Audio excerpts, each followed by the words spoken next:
Hello everyone, good morning, नमस्कार। चलिए आज हम फिर से मैथ का एक नया टॉपिक को पढ़ेंगे। बहुपद 10th क्लास का एक टॉपिक है बहुपद, जो जिससे क्वेश्चंस बहुत सारे एग्जामिनेशन में पूछे जाते हैं। इसके जो क्वेश्चंस हैं ध्यान देना है। इसके फुल कंसेप्ट को जानेंगे, बिल्कुल छोटा सा वीडियो होगा। और इससे कौन कौन से सब्जेक्टिव क्वेश्चन जो बनते हैं और जो एग्जामिनेशन में पूछे जाते हैं, इस पर भी ध्यान देंगे। आपको हम बता दें कि इससे जो सब्जेक्टिव क्वेश्चंस आते हैं, दो प्रकार के हर साल बोर्ड एग्जाम में इससे क्वेश्चंस बनते हैं। दोनों सब्जेक्टिव क्वेश्चन को भी डिस्कस किया जाएगा, लेकिन उसके पहले हम इस चैप्टर के फुल कंसेप्ट के बारे में जानेंगे। बिल्कुल 7 से 8 मिनट के अंतर्गत हम जानेंगे, और वो भी दो सब्जेक्टिव क्वेश्चंस को हम लास्ट में कराएंगे जब इसकी कंसेप्ट को आप जान लीजिएगा तो। और बिल्कुल ध्यान से देख लेंगे, समझ लेंगे। तो देखेंगे हम सबसे पहले अब बहुपद पर ही ध्यान देंगे। देखिए बहुपद क्या है, आपको देखना चाहिए कि जो बहुपद है इसको कैसे हम डिफाइन करेंगे। तो सबसे पहले समझना है कि बहुपद में हमको सीधे अटैक करना है कि चर की घात क्या है, चर का जो पावर है उसी से रिलेशन हमको इस्टेब्लिश करना है। तो बहुपद का मतलब होता है कि जो चर है, यहाँ पे चर का जो घात है, पावर, ये इसी पर ध्यान देना चाहिए कि चर का घात कैसा, उसके अगल बगल में कौन सी संख्याएं हैं नहीं है, उससे बिल्कुल मतलब नहीं रखना है आपको। केवल ध्यान देना है कि इसमें चर राशि कौन है और इसका घात क्या है। तो ध्यान देना है कि चर का घात यहाँ पर धन पूर्णांक होना चाहिए, ध्यान है, पॉजिटिव इंटीजर होना चाहिए, जिसको हम पूर्ण संख्या के नाम से भी जानते हैं। ध्यान देना है, कौन संख्या? पूर्ण संख्या। मतलब अगर कोई बीजेक व्यंजक लिखा गया है, अलजेब्राइक एक्सप्रेशन एक्सप्रेस किया गया है, तो उसमें जो वेरिएबल होता है उसका पावर एक पॉजिटिव इंटीजर होना चाहिए, धन पूर्णांक होना चाहिए, तभी जाकर के बहुपद होगा। मतलब क्या हुआ कि अगर घात केवल प्लस में और पूरा पूरा हो, ध्यान देना है, केवल प्लस में और पूरा पूरा हो घात, तभी जाके बहुपद होगा, अदरवाइज नहीं होगा।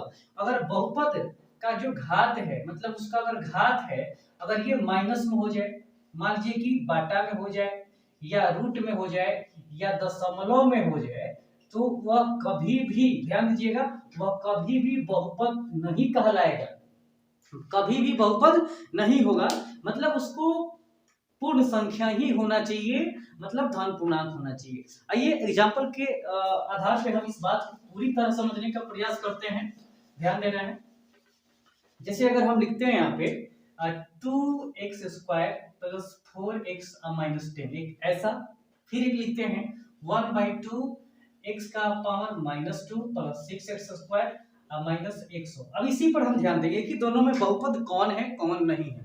अब ध्यान देना है सबसे पहले कि बहुपद के घात पर, आपको बाकी चीज पर ध्यान देना ही नहीं है, बहुपद के घात पर ध्यान देना है। तो यहाँ पे देखेंगे इस जो है इसका चर जो है, चर के घात पर हम फोकस करेंगे। तो यहाँ ध्यान दीजिएगा, ये चर हो गया, यहाँ भी चर हो गया, इसका पावर 2 है, इसका पावर 1 है। तो देखिए 2 और 1 ये फाइनली धन पूर्णांक हैं, इसमें से कहीं दिक्कत नहीं है। अतः ये जो है सर, ये पॉलिनोमियल है, इसमें कहीं से कोई दिक्कत नहीं है, ये पॉलिनोमियल है। लेकिन यहाँ देखिएगा, इसका घात यहाँ 2 है, यहाँ -2 है, ये तो 2 तक ठीक है, लेकिन -2 आ गया, ये नहीं होना चाहिए। कह रहा है कि धन पूर्णांक होना चाहिए उसका पावर, तो हम इसको कहेंगे कि ये पॉलिनोमियल नहीं है। अब मान लीजिए कि एग्जांपल लिखा जाए 1/2x प्लस 5, ये बहुपद है कि नहीं है। तो देखना है आपको कि यहाँ पर चर एक ही है, x। अब देखिए x का पावर यहाँ पर 1 है और कहीं है नहीं, इससे मतलब नहीं है √2 में बगल में संख्या है कि नहीं है, उससे कोई मतलब नहीं है, बस चर के घात से मतलब है। यह घात 1 है और पॉजिटिव इंटीजर है, इसलिए ये क्या है, ये बहुपद कहलाएगा। तो इस तरह हम पहचानेंगे। कुछ और एग्जांपल देखते हैं, आइए देखते हैं कुछ और एग्जांपल को। तो देखिए अगर ये व्यंजक पर, इस पर हम ध्यान देंगे तो इसका पावर यहाँ देखिएगा, यहाँ x का पावर, यहाँ पर चर है, एक चर यहाँ पर आ गया, यहाँ तो पावर 2 है, कोई दिक्कत नहीं है। लेकिन देखिए यहाँ जो चर राशि है वही इन्वर्स हो गया, बाटा में हो गया। आप जानते हैं कि कोई भी संख्या जब बाटा में होती है उसको सिंपल करेंगे तो पावर 1 हो जाता है, तो इसका भी पावर -1 हो जाएगा। और -1 होने का मतलब है कि ये धन पूर्णांक नहीं है, अदरवाइज मतलब जो है ये बहुपद नहीं होगा। अब देखिए यहाँ पर आइए, यहाँ x है, यहाँ भी x है, ये अपने हिसाब से बिल्कुल सही है, कहीं से कोई दिक्कत नहीं है, इसके पावर 1 है और पॉजिटिव इंटीजर भी है, तो ये बहुपद होगा। अब यहाँ देखेंगे, यहाँ पर इस एग्जांपल को देखेंगे, यहाँ x² है, कोई दिक्कत नहीं है। अब देखिए यहाँ x जो है रूट के अंदर है, अब कोई भी संख्या रूट के अंदर होती है, बाहर निकलने पर 1/2 उसका होता है, तो पावर देखिए यहाँ पर क्या आ गया, 1/2, मतलब जो है नॉन इंटीजर, अपूर्णांक आ गया। तो ये कभी हो ही नहीं सकता। अभी बताया है कि दशमलव में नहीं होना चाहिए, बाटा में नहीं होना चाहिए, रूट में नहीं होना चाहिए, माइनस में नहीं होना चाहिए, तो बाटा में आ गया, यहाँ माइनस में आ गया था। तो सो इसलिए ये भी क्या है, ये आपका बहुपद नहीं हो सकता। यहाँ देखेंगे लास्ट वाली चीज को देखेंगे हम, ध्यान से देखेंगे, यहाँ पर देखेंगे तो 5 तो ठीक है, 1/x, फिर x चर जो है बाई में हो गया, तो ये बहुपद बिल्कुल नहीं हो सकता। अच्छा, अगर मान लीजिए कि क्वेश्चन कहे कि 5, ये 7 माइनस 100, ये सब जो है बहुपद है कि नहीं है, तो ध्यान देना है ये जितने भी केवल अगर कांस्टेंट राशि रहे, केवल मतलब अचर संख्याएं रहे, तो बहुपद 100% होती है, उसमें से कहीं से दिक्कत नहीं है। कैसे, अगर हम 5 है तो इसको हम लिख सकते हैं 5x का पावर 0, बिकॉज किसी भी संख्या का पावर अगर 0 हो, चाहे वो चर हो अचर हो, मान 1 होता है, तो यहाँ पर पावर हम 0 लिख सकते हैं। और 0 क्या है, एक इंटीजर ही तो है, स्टार्टिंग इंटीजर तो 0 ही होता है, अपूर्ण संख्या भी 0 से ही स्टार्ट होती है, तो ये पूर्णांक है, मतलब ये पॉजिटिव इंटीजर है, अतः ये बहुपद का उदाहरण है। तो जितनी भी संख्याएं हैं जो अचर होती है, जैसे 1 2 3 4 5 ये एक्सेट्रा, ये सबके सब बहुपद होती है। तो आइए अब हम देखेंगे बहुपद के प्रकार और चीज जानेंगे। तो आइए अब बहुपद के प्रकार पर हम चर्चा करते हैं। तो देखिए बहुपद कई प्रकार के होते हैं, इंपोर्टेंट बहुपद के टाइप्स को हम देखेंगे जो एग्जामिनेशन में रिक्वायरेबल होते हैं आपके बोर्ड एग्जाम में, ठीक है। तो यहाँ पे हम सबसे पहले डिस्कस करेंगे कि रैखिक बहुपद, रैखिक बहुपद या इसी को हम एक घाती बहुपद के नाम से भी जानते हैं, इंग्लिश में इसको लीनियर पॉलिनोमियल या मोनोमियल कहा जाता है। दूसरा जो है द्विघाती बहुपद, द्विघाती बहुपद, तीसरा है त्रिघाती बहुपद, ये त्रिघाती बहुपद, चौथा भी लिख सकते हैं आप, इसको हम कहते हैं अचर बहुपद या शून्य घाती बहुपद, या शून्य घाती बहुपद, और 5 नंबर भी लिख सकते हैं शून्य बहुपद, इसका जीरो पॉलिनोमियल शून्य बहुपद, ये देख लेना है। तो सबसे पहले ये ज्यादा इंपॉर्टेंट है, इसमें ये तीनों इंपॉर्टेंट है, इसको भी देख लेना चाहिए। तो रैखिक और एकघाती बहुपद क्या है, तो सबसे पहले इसका व्यापक रूप समझेंगे हम। रैखिक या एकघाती, एकघाती शब्द से ही पता चल रहा है, मतलब जिस बहुपद का अधिकतम पावर 1 होता है उसे घाती बहुपद कहा जाता है, ठीक है। तो इसका जो व्यापक रूप होता है p of x is equal to ax plus b, okay. अच्छा, ये p of x कहने का मतलब है कि जिस चर में बहुपद को रिप्रेजेंट किया जाता है उसको हम ऐसे ही दे सकते हैं, पॉलिनोमियल ऑफ x। अगर मान लीजिए कोई बहुपद a चर में है तो उसको p of a कहा जाता है, ठीक है। इसमें आपको झंझट नहीं लेना चाहिए, आप देखना है। तो ये घाती बहुपद का जो है व्यापक रूप जो होता है p of x बराबर ax plus b होता है। इन द सेम वे अगर जो घाती बहुपद को देखेंगे तो p of x बराबर ax square plus bx plus c होता है, ऐसा होता है। त्रिघाती बहुपद को इसी वे में हम लिखेंगे p of x is equal to ax cube plus bx square plus cx plus d, ऐसे लिखेंगे, कोई दिक्कत नहीं है। अचर और शून्यघाती बहुपद के लिए कोई भी जो कांस्टेंट राशि हम लिखते हैं उसको हम, जैसे 2 हो गया, 5 हो गया, माइनस 100 हो गया, 1/5 हो गया, 1/√2 हो गया, ये सब जो है ये अचर या शून्यघाती बहुपद है। अब शून्य बहुपद जिसका मान 0 होता है, ये इजीली है, इस पर ज्यादा फोकस नहीं करना। अब ध्यान देना, इसको समझेंगे। ये एक घाती बहुपद का व्यापक रूप होता है x प्लस b होता है, द्विघाती का ax square plus bx plus c होता है, त्रिघाती क्या होता है ax cube plus bx square plus cx plus d होता है, और ये अचर बहुपद और शून्य बहुपद ऐसे होते हैं। अब एक घाती बहुपद को हम रैखिक बहुपद क्यों कहते हैं, तो जब भी हम एक घाती बहुपद का जब हम ग्राफ खींचते हैं, जब उसका हम ज्योग्राफिकल या उसको कह के ग्राफिकल जब रिप्रेजेंटेशन दिखाते हैं, तो सर उसमें एक सिंपल सी रेखा मिलती है जिसके कारण जो है इसका नाम रैखिक बहुपद भी रखा गया है, ठीक है। अब ध्यान देना, इसमें अन्य बात क्यों लिखा गया समझना है आपको। इसमें कभी कभी क्या रहता है कि मान लीजिए कि इसमें चर x है और x का कह दिया, सपोज यहाँ x का बताइए गुणांक क्या है, सपोज ऐसा क्वेश्चन कह दिया x का गुणांक, तो आप 9th क्लास में पढ़े होंगे, इजी क्वेश्चन है कि जिस संख्या के साथ जो संख्या गुणा में रहती है उसको उसका गुणांक कहा जाता है, जैसे x का गुणांक कहा गया। तो ध्यान देना है, x के बगल में कौन सी संख्या है, a है, तो x का गुणांक क्या हो जाएगा, a हो जाएगा। तो कहेंगे इसमें b क्या है, तो b जो है इसमें अचर पद है, या इसको कांस्टेंट राशि के नाम से जाना जाता है, अचर पद है। इन द सेम वे अगर इसमें पूछा जाए कि x स्क्वायर का गुणांक क्या होगा, तो a हो जाएगा, और x का गुणांक क्या हो जाएगा, देखिए तो x के बगल में b है तो बी हो जाएगा, और सी जो है यहाँ पर अचर पद का रूप ले लेगा। यहाँ देखेंगे अगर एक्स क्यूब का अगर पूछा जाए तो ए हो जाएगा, अगर एक्स स्क्वायर का पूछा जाए तो बी हो जाएगा, एक्स का पूछा जाए तो यहाँ देखेंगे सी हो जाएगा, बी एक्स स्क्वायर का बी हो गया, और एक्स का सी हो जाएगा, और डी जो है यहाँ पर क्या हो जाएगा, ये अचर टर्म हो जाएगा, जबकि ये ऐसा नहीं। अब देखिए इसको अचर, क्योंकि अचर संख्याएं हैं इसके साथ इसको अचर बहुपद कहा जाता है। इसको शून्यघाती क्यों कहा जाता है, अभी जस्ट मैंने बताया कि अगर 2 लिखा गया है तो क्या इसको 2 into x के पावर 0 लिखा जा सकता है ना, बिल्कुल लिखा जा सकता है, क्योंकि किसी भी संख्या का पावर 0 मतलब एक 2 ही आ जाए ना, इसके साथ इसका पावर यहाँ पर 0 आ गया, सो इसको हम शून्यघाती बहुपद कहते हैं। तो ये प्रकार है आपके बहुपद के प्रकार, ये रैखिक या एकघाती बहुपद ax + b, द्विघाती का x² + bx + c, त्रिघाती का x³ + bx² + cx + d, ऐसा होता है। ठीक है, आपसे क्या होता है ना कि कभी कभी डायरेक्ट एग्जाम में पूछ ही लेता है कि बताइए त्रिघाती बहुपद का व्यापक रूप क्या होगा, द्विघाती बहुपद का व्यापक रूप क्या होगा, एकघाती बहुपद का व्यापक रूप क्या होगा, ऐसे क्वेश्चन पूछ देता है। अब आइए कुछ इसके और एक्स्ट्रा फैक्ट के बारे में जानते हैं जो एग्जामिनेशन में ऑब्जेक्टिव क्वेश्चन बन के आते हैं। चलिए तो देखेंगे कुछ और कि अब तो यहाँ इसके पहले क्या क्या जाने उसको देखा। अब देखिए क्या है कि यहाँ देखेंगे हम कि बहुपद के शून्यक क्या होते हैं, गुणांक अभी समझे हम कि बगल में जो संख्या गुना में रहती है उसको गुणांक कहा जाता है। अब शून्यक समझेंगे क्या है, तो शून्यक मतलब क्या है कि एक्स का या चर का वैसा मान, चर जो है जिस चर में बहुपद है उसका वैसा मान जो बहुपद को 0 बना देता है, शून्य बना देता है।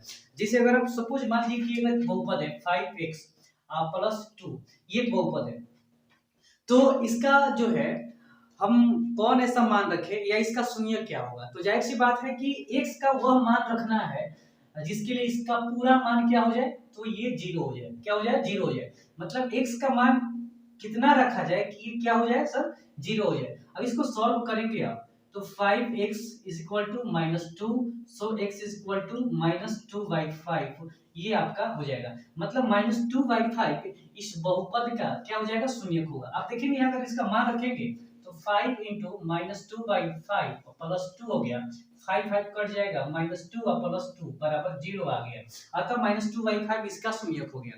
तो शून्यक मतलब होता है कि बहुपद में उपस्थित चर का वह मान जो बहुपद को फाइनली 0 कर दे उसका शून्यक कहलाता है।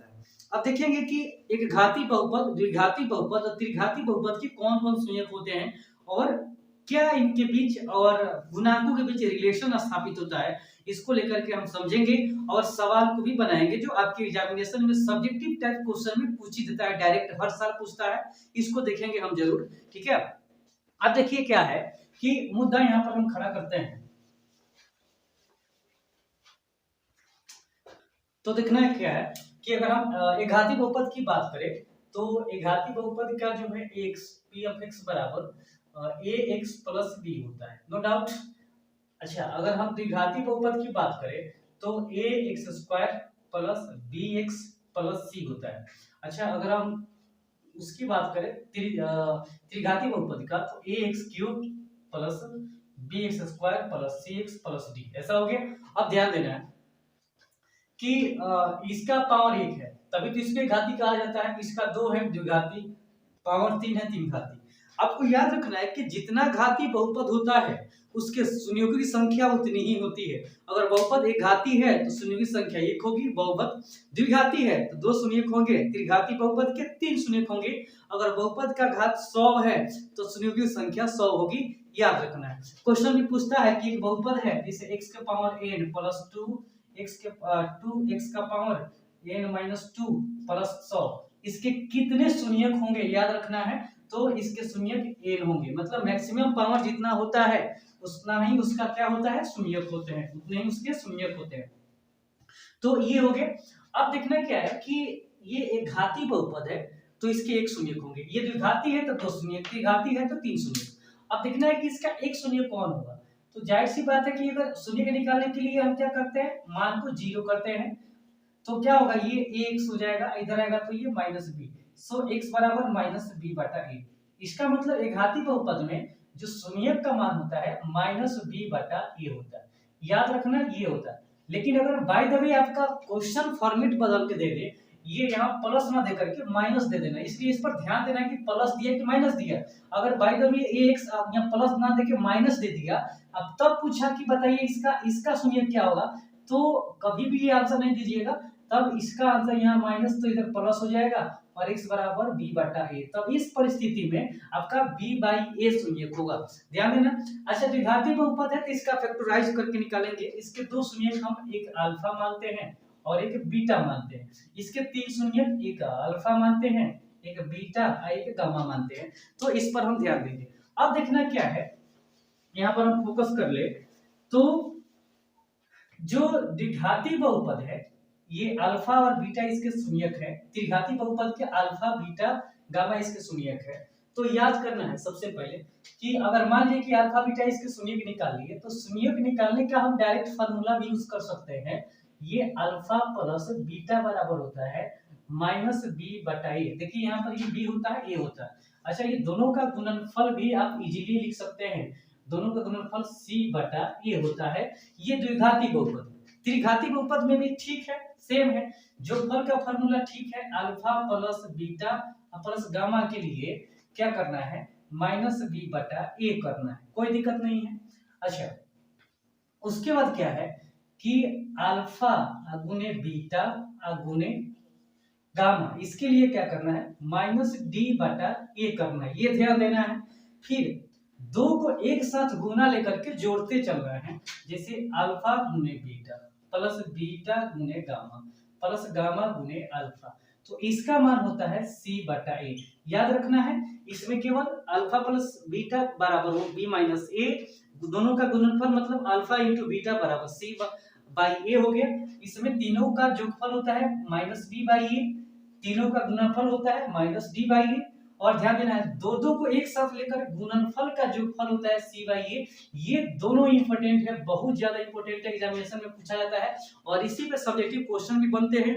अब हम क्या करेंगे कि इसी के बेस पे दो तरह के कौन कौन सब्जेक्टिव क्वेश्चन आते हैं आपके एग्जामिनेशन में, उस पर फोकस करेंगे और उसको समझने का प्रयास करेंगे। आप वीडियो को पूरा लास्ट तक देखने का प्रयास करें। तो देखिए पहला क्वेश्चन जो आपके एग्जामिनेशन में सब्जेक्टिव के फॉर्म में पूछा जाता है, ये वो क्वेश्चन है, बहुपद 3x² प्लस 14x प्लस 8 के शून्यकों एवं गुणांकों के बीच संबंध स्थापित करना है, रिलेशन बनाना है, किसके किसके बीच, शून्यक और गुणांकों के बीच। अब ध्यान देना है सबसे पहले आप शून्यक समझ गए हैं, गुणांक भी समझ गए हैं, लेकिन सबसे पहले इसका हम शून्यक निकालेंगे। शून्य निकालने के बाद फिर इसके बीच रिलेशन कैसे एस्टेब्लिश होता है इसको देखेंगे। ये आपके एग्जामिनेशन में 2 नंबर के पूछे जाते हैं, इसलिए इसको बारीकी से आप देख लेंगे और इस पर बहुत सारे क्वेश्चन को बनाने का प्रयास भी करेंगे। आइए देखते हैं इसको हल करते हैं। तो यहाँ ध्यान देना है, यहाँ ये दे रखा है p ऑफ x बराबर कितना दिया है आप बताइए, 3x² प्लस 14x प्लस 8, यहाँ ये दे रखा है। ओके कोई दिक्कत नहीं है। अब देखिए लिखेंगे, अब शून्यक ज्ञात करने के लिए या के लिए ऐसे लिखेंगे, शून्यक के लिए।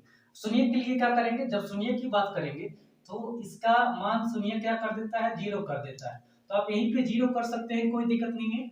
अब इसका फैक्टराइज करेंगे तो 8 तरीका 24 12 दूना 24, ये उम्मीद करते हैं कि आपको फैक्टराइज करने आता होगा, 10th क्लास में है ये बिल्कुल आता होगा आपको।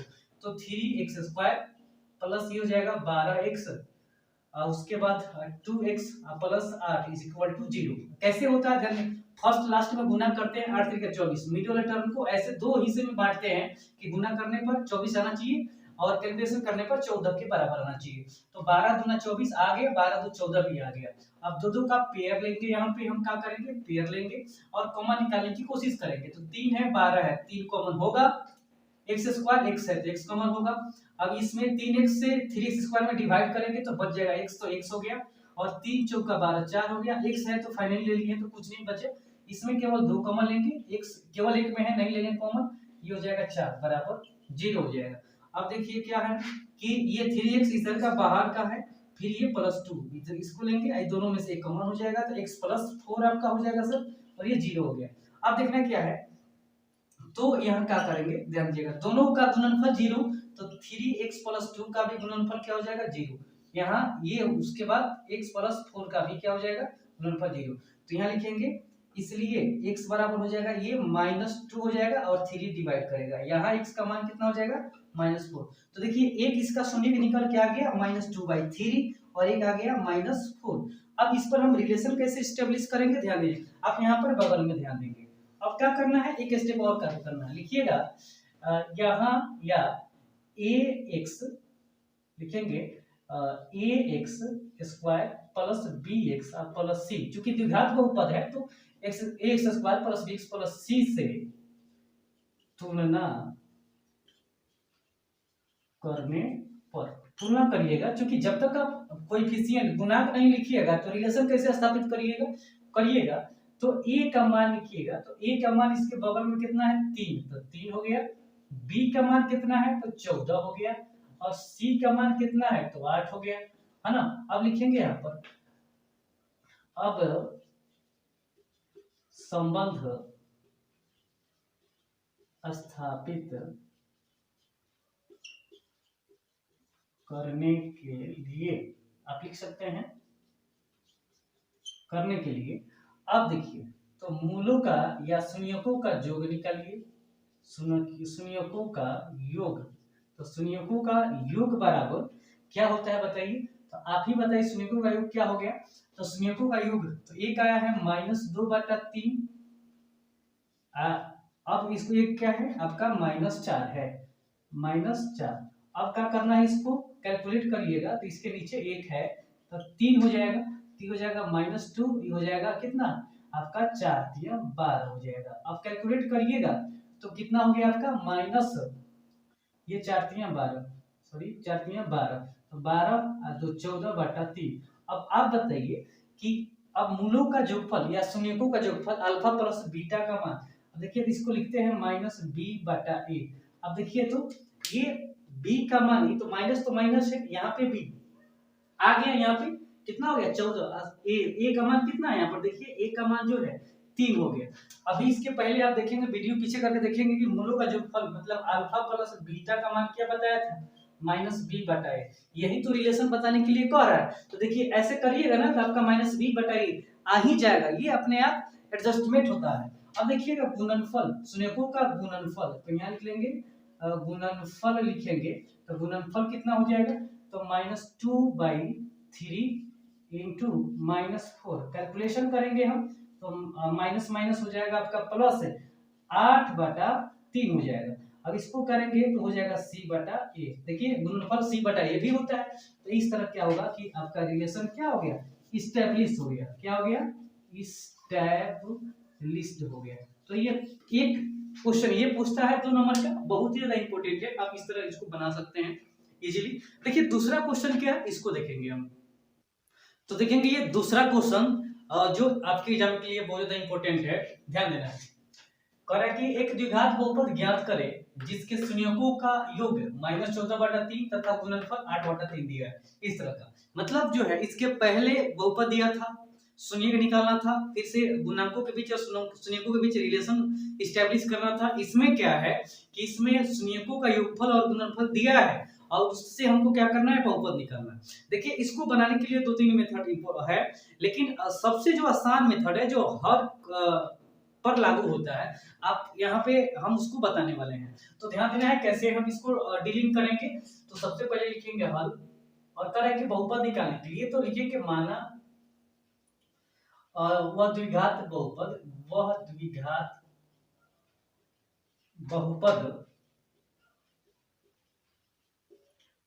p of x बराबर ax² plus bx plus c है।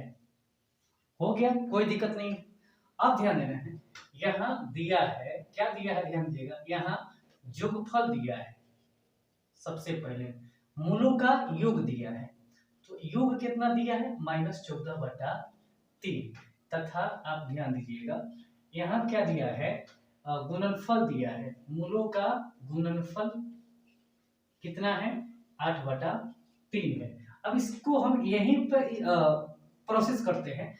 मूलों का योगफल का फॉर्मूला क्या होता है ध्यान दीजिएगा, तो होता है -b/a, यहाँ हो गया। अच्छा ये इतना होता है माइनस इतना दिया है। अच्छा उसके बाद जो है ये गुणनफल होता है c बटा a, तो ये हो जाएगा 8/3। अब इसको क्या करना है, लिखेंगे दोनों समीकरणों की तुलना अगर हम करें, तुलना करने पर तुलना करने पर तो आपको क्या मिलेगा, ध्यान देना है। तो मिलेगा ये कि a का मान यहाँ 3 है, यहाँ भी a का मान 3 है, कोई दिक्कत नहीं है। अगर a का मान डिफरेंस रहता तो इसको बराबर करने की कोशिश करते। अगर सपोज यहाँ अगर मान लो कि -b/a, यहाँ पर है -14, यहाँ पर है 3, यहाँ अगर c/a है, यहाँ पर मान लो कि कितना है, यहाँ पे है आपका 8 है और यहाँ पर है आपका मान लो कि 5 है। तो हम कैसे कैलकुलेट करेंगे, या 9 है, फिर इसको कैसे कैलकुलेट करेंगे। यहाँ तो दोनों में a कॉमन है ना, ये a कॉमन है, तो a का मान अगर इक्वल होता है तो क्वेश्चन को इजीली हम बना पाएंगे। तो a का मान इक्वल होना चाहिए, अगर a का मान यहाँ 3 है तो यहाँ भी a का मान 3 होना चाहिए, या a का मान यहाँ 9 है तो यहाँ भी a का मान 9 होना चाहिए, ये करना है। तो देखो दोनों में डिफरेंस है, अगर एक जैसा है तब तो कोई दिक्कत नहीं है, अगर एक जैसा नहीं है तो आप करने की कोशिश करिए। तो a का मान 9 है, या a का मान 3 है, तो 9 को 3 करना थोड़ा सा कठिन है, लेकिन 3 को 9 करना आसान है, क्योंकि अगर हम 3 में 3 से गुना कर देंगे तो 9 हो जाएगा। तो यहाँ पर हम 3 में 3 से गुना करेंगे, ऊपर भी 3 में 3 से गुना कर देंगे ही करेंगे, तो हो जाएगा 14 3 42 हो जाएगा, और 3 3 9। अब देखिए स्टेब्लिश हो गया, तो a का मान 9, यहाँ भी a का मान 9, कोई दिक्कत नहीं है। माइनस b का मान -42 हो जाएगा, c का मान 8। तो इस तरह आपको करने की आवश्यकता है। हो सके क्वेश्चन की आपका ये तो सौभाग्य से आपका दोनों का ये मैच कर गया, अलग अलग ही देता है एग्जामिनेशन में, तो उसको आपको क्या करना पड़ेगा, उसको मैनेज करना ही पड़ेगा। करने पर -b बराबर कितना आ गया, -14 आ गया। तो क्या हो जाएगा, ध्यान दीजिएगा, तो b बराबर माइनस इसको कटेगा तो 14 हो जाएगा। उसके बाद क्या है सर, a बराबर कितना आ जाएगा 3, और c बराबर कितना हो जाएगा 8। अतः अब लिखेंगे यहाँ पर, अतः अभिष्ट अभिष्ट बहुपद अभिष्ट बहुपद p ऑफ x बराबर ax² plus bx plus c बराबर a का मान आप कहा क्या निकाले 3, तो लिखेंगे 3x² प्लस b का मान क्या निकाले हैं 14, तो लिखेंगे 14x, प्लस c का मान क्या निकाले हैं, ध्यान देंगे 8। ये आपका रिक्वायर्ड द्विघात बहुपद हो गया। तो यही दोनों क्वेश्चन पूछते हैं एग्जामिनेशन में। एक क्या होगा कि बहुपद देगा, शून्य निकाल करके शून्य और गुणांक के बीच रिलेशन स्थापित करना है। दूसरा क्वेश्चन देगा सर कि आपको मूलों का या शून्यकों का गुणनफल और जोगफल दे देगा, और उससे आपको बहुपद निकालना होगा। तो ये अब आपके बहुपद का पूरा डेटा हो गया, जो आपके एग्जामिनेशन के लिए काफी है। उम्मीद करते हैं कि वीडियो पूरी तरह समझ में आया, मतलब फाइनली आपको समझ में आई होगी। आप वीडियो को बिल्कुल लाइक करिए, नए हैं तो सब्सक्राइब भी करेंगे, और अपने दोस्तों के बीच शेयर करिए। चलिए अगले वीडियो में मिलते हैं। नमस्कार, धन्यवाद, थैंक यू।